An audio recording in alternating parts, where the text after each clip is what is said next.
जय हिंद। आज हम जानेंगे गद्य के बारे में। गद्य क्या होता है उसके बारे में हम जानेंगे। उससे पहले जानेंगे ये खंड। खंड का मतलब क्या होता है, खंड का अर्थ क्या होता है। तो खंड का अर्थ होता है टुकड़ा या हिस्सा, चाहे भाग, चाहे छोटा हिस्सा चाहे बड़ा हिस्सा। यानी यह किसका खंड है, यह गद्य का खंड है, यानी गद्य का हिस्सा है, यानी गद्य का यह एक भाग है। और कौन सा भाग है, पहला ही भाग है, पहला हिस्सा, पहला इसका टुकड़ा है। गद्य का टुकड़ा, पहला टुकड़ा है क, खंड क।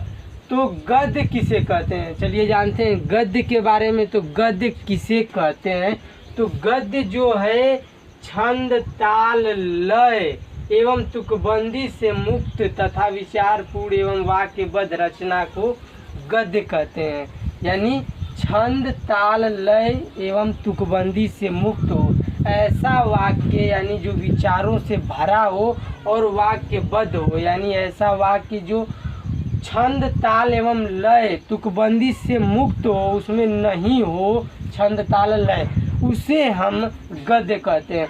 इसको आसान भाषा में समझें तो, यानी आसान शब्दों में, तो जब हम अपनी बातों को दूसरों तक, यानी दूसरों के सामने या कोई भी अगला व्यक्ति है उसके सामने हम अपनी बातों को लिख कर या बोल कर या लिख कर प्रकट करते हैं और वह दूसरा व्यक्ति हमारी बातों को देख कर या सुनकर समझ जाता है, उसे हम गद्य कहते हैं, उसे हम गद्य कहते हैं। चलिए आगे जहाँ समझते हैं, पढ़ते हैं।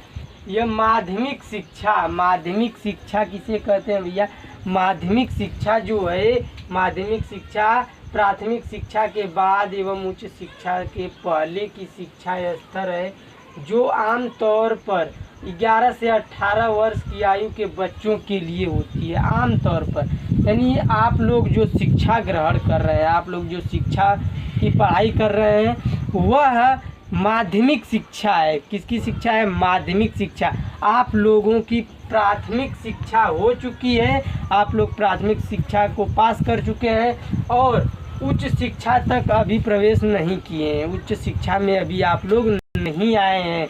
और ये जो प्राथमिक शिक्षा को आप लोग कर लिए हैं और आप लोग बीच में हैं, बीच में यानी मध्य है, माध्यमिक शिक्षा में आप लोग शिक्षा ग्रहण कर रहे हैं। और जो यानी प्राथमिक शिक्षा एवं उच्च शिक्षा के बाद पहले का स्तर जो है, आम तौर पर 11 से 18 वर्ष के जो बच्चे होते हैं के लिए यह माध्यमिक शिक्षा है। यानी आप लोग 11 से 18 साल के बीच के बच्चे होंगे, जो आपके लिए माध्यमिक शिक्षा है।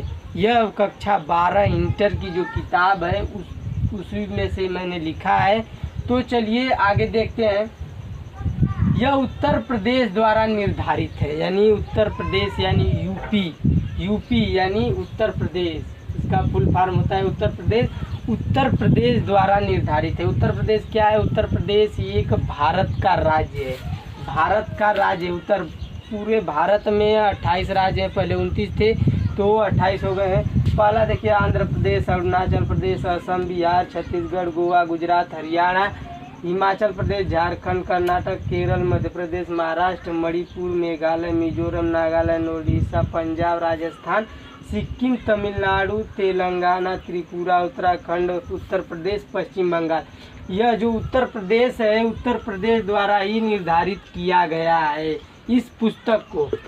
यानी उत्तर प्रदेश द्वारा निर्धारित नवीनतम मतलब नया पाठ्यक्रम के अनुसार, नया पाठ्यक्रम के अनुसार कक्षा 12 के छात्र छात्राओं को, छात्र का मतलब होता है लड़के और छात्राओं का मतलब होता है लड़कियां, यानी सभी लड़कों और लड़कियों के लिए जो उत्तर प्रदेश के हैं उनके लिए हिंदी के विषय की अनिवार्य मतलब एकदम जरूरी कर दी गई है। यह पाठ्य पुस्तक के रूप में गद्य का प्रणयन किया गया है। गद्य का प्रणयन का मतलब होता है पूरा करना।